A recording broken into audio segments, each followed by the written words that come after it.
ദേ, ഇന്ന് ഞായറാഴ്ച ആയതുകൊണ്ട് വേറെ പ്രത്യേകിച്ച് പണിയൊന്നുമില്ല. അതുകൊണ്ട് എല്ലാ ദിവസവും ചോറും സാധാരണ കറിയുമെല്ലാം ആണല്ലോ കഴിക്കുന്നത്. എന്നാൽ ഇന്നൊരു വെറൈറ്റി ആവട്ടെ എന്ന് കരുതി. അപ്പോൾ വൈഫ് പറഞ്ഞു നമുക്കിന്ന് ചിക്കൻ ഫ്രൈഡ് റൈസ് ഉണ്ടാക്കാമെന്ന്. അപ്പോൾ ഞാൻ പറഞ്ഞു ഫ്രൈഡ് റൈസിനുള്ള ചിക്കൻ എടുത്തു വെച്ചിട്ട് ബാക്കിയുള്ള ചിക്കൻ കൊണ്ട് ഒരു കറി ഉണ്ടാക്കാമെന്ന്. അപ്പോൾ നമുക്ക് ഈ ഫ്രൈഡ് റൈസിന് വേണ്ട അരി ഒരു ബൗളിലേക്ക് ഇട്ട് കൊടുത്ത് അതിലേക്ക് നിറയെ വെള്ളം ഒഴിച്ച് നന്നായിട്ടൊന്ന് കഴുകി വാരിയെടുക്കാം. ഒരു പ്രാവശ്യം അല്ലാട്ടോ, ഒരു 2-3 പ്രാവശ്യം കഴുകിയെടുക്കണം. ഇനി ഒരു പാത്രത്തിൽ വെള്ളം അടപ്പത്ത് വെച്ചിട്ട് വെള്ളം ചൂടായി കഴിയുമ്പോൾ അതിലേക്ക് കുറച്ച് ഉപ്പും കുറച്ച് എണ്ണയും അതുപോലെ ഒരു ചെറുനാരങ്ങ പിഴിഞ്ഞതും അതിലേക്ക് ഒഴിച്ചു കൊടുത്ത് വെള്ളം നന്നായിട്ട് ചൂടായി വന്നു കഴിയുമ്പോൾ നമ്മളിപ്പോൾ കഴുകി വാരി വെച്ചിരിക്കുന്ന അരി അതിലേക്ക് ഇട്ട് കൊടുക്കാം. അരി നന്നായിട്ട് തിളച്ച് നന്നായിട്ട് വെന്ത് കഴിയുമ്പോൾ അരി വാങ്ങി നമുക്ക് വേറൊരു പാത്രത്തിലേക്ക് മാറ്റിവെക്കാം.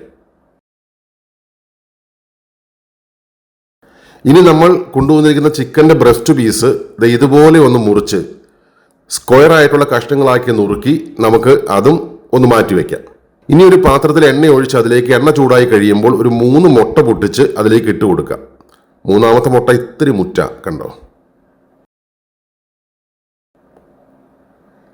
ഇനി അതിലേക്ക് കുറച്ച് ഉപ്പും കുരുമുളക് പൊടിയും ഇട്ട് നന്നായിട്ടൊന്ന് ചിക്കി പൊരിച്ചെടുത്ത് നമുക്ക് അതും ഒരു പാത്രത്തിലേക്ക് മാറ്റി വയ്ക്കാം. ഇനി ഒരു പാത്രത്തിൽ എണ്ണ ഒഴിച്ച് അതിലേക്ക് ചെറുതായിട്ടരിഞ്ഞ് വെളുത്തുള്ളി ഇട്ട് കൊടുക്കാം. വെളുത്തുള്ളി ഒന്ന് ചൂടായി വന്നു കഴിയുമ്പോൾ അതിലേക്ക് നമുക്ക് ഇപ്പോൾ ചെറുതായിട്ട് നുറുക്കി വെച്ചിരിക്കുന്ന ചിക്കൻ ചേർത്ത് കൊടുക്കാം. അതിനുശേഷം പാകത്തിന് ഉപ്പും കുറച്ച് കുരുമുളക് പൊടിയും ചേർത്ത് നന്നായിട്ട് ഒന്ന് ഇളക്കി കൊടുക്കാം. ചിക്കൻ അത്യാവശ്യം നന്നായിട്ട് ചൂടായി വന്നു കഴിയുമ്പോൾ അതിലേക്ക് നമുക്ക് കുറച്ച് സോയാ സോസ് കൂടി ചേർത്ത് കൊടുക്കാം. ഇനി എല്ലാം കൂടി നന്നായിട്ടൊന്ന് ഇളക്കി ഒന്ന് മൂടി വെച്ച് ഒരു കുറച്ച് നേരം ഈ ചിക്കൻ ഒന്ന് വേവിക്കുവാനായിട്ട് വെക്കാം. ഇടയ്ക്ക് ഒന്ന് തുറന്നു കൊടുത്ത് ഒന്ന് ഇളക്കി കൊടുക്കണം കേട്ടോ. ഇപ്പോൾ ചിക്കൻ അത്യാവശ്യം നന്നായിട്ട് വെന്ത് കഴിഞ്ഞു. ഇനി നമുക്ക് അതിലേക്ക് നീളത്തിലരിഞ്ഞ ക്യാരറ്റ് അതുപോലെ തന്നെ നീളത്തിലരിഞ്ഞ ക്യാപ്സിക്കം പിന്നെ നീളത്തിലരിഞ്ഞ ക്യാബേജ് ഇനി അതിലേക്ക് നമ്മൾ പാകത്തിന് ഉപ്പ് ചേർത്ത് കൊടുക്കുന്നു. അതിനുശേഷം എല്ലാം കൂടി ഒന്ന് യോജിപ്പിക്കാം. നന്നായിട്ടൊന്ന് ഇളക്കി ഈ വെജിറ്റബിൾസ് ചെറുതായിട്ടൊന്ന് വാടി വരണം. അപ്പോൾ നമുക്ക് അടച്ചു വെച്ച് ഒരു 5 മിനിറ്റ് ഒന്ന് കുക്ക് ചെയ്യാം.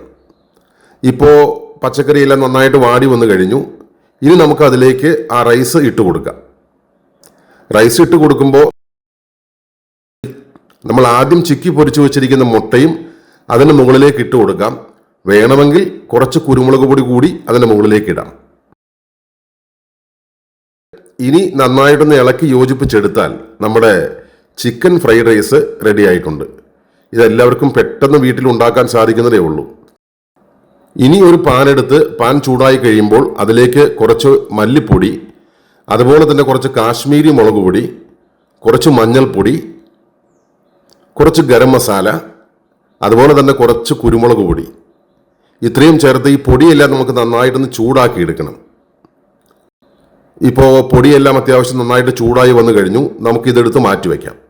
ഇനി ഒരു കുക്കർ എടുത്ത് അതിലേക്ക് നമ്മുടെ ചിക്കൻ ഇട്ട് കൊടുത്ത് അതിന് മുകളിലേക്ക് വലുതായിട്ടരിഞ്ഞ ഉരുളക്കിഴങ്ങും അതുപോലെ തന്നെ വലുതായിട്ട് അരിഞ്ഞെടുത്ത സവാളയും ഇട്ട് കൊടുക്കുന്നു.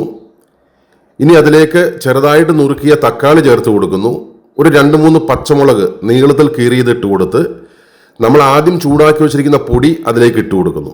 അതിനുശേഷം അതിലേക്ക് പാകത്തിന് ഉപ്പ് ചേർത്ത് കുറച്ച് ഫ്രഷ് ആയിട്ടുള്ള കറിവേപ്പില കൂടി ചേർത്ത് കൈകൊണ്ട് തന്നെ നന്നായിട്ടൊന്ന് ഇളക്കി യോജിപ്പിക്കാം. ഒരു കുറച്ച് വെള്ളം വേണമെങ്കിൽ ചേർക്കാം. അടച്ചു വെച്ച് ഒന്ന് വേവിക്കാം. ഒറ്റ വിസിൽ വന്നാൽ മതി. വിസിൽ വന്നു കഴിഞ്ഞ് ഒരു 5 മിനിറ്റ് കഴിഞ്ഞ് തുറന്ന് നോക്കുമ്പോൾ നമ്മുടെ ചിക്കൻ എല്ലാം നന്നായിട്ട് വെന്തിട്ടുണ്ടാകും.